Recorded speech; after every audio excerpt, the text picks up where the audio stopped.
Leingakna matam kuina pangthoktana thamlakhiba panchayat body singi election tha taruki manungda pangthoknaba ngasi High Court of Manipur Leingakta Khanghankhre panchayat election pangthoktana matam kuina namsinduna thambaga mari leinana tharakiba tongan writ petition singi hearing ngasi High Court of Manipur gi Chief Justice Kempa Soma Sekhar amasung Justice E Guneswar Sharma gi division bench na hearing chathabaga loinana tha asigi haukiba tang 13 da madugi judgment reserve tawduna thamlakhiba do ngasi lauthokladuna state Leingakta Panchayat Mikhal Thaa taruki manungda pangthoknaba khanghankhibane Court na pikiba lauthokiba judgment adugi matung ina Gram Panchayat singi anova Administrative Committee amasung Jila Parishad ki Administrator sing Mikhal pangthokringai Thaa taruki manungda hapnanaba su khanghankhe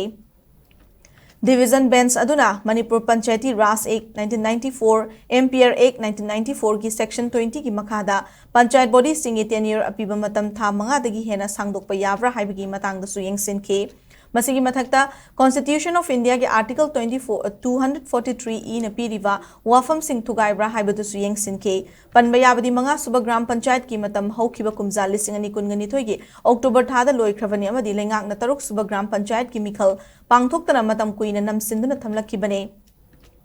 State asida ikon konba panchayat election kumjali singani ga tara pangthuki handak loishin kiba parliament ki session dasu hiram masigi matang da MP Dr. Akoizam Bimola Lok Sabha da pukhat kibane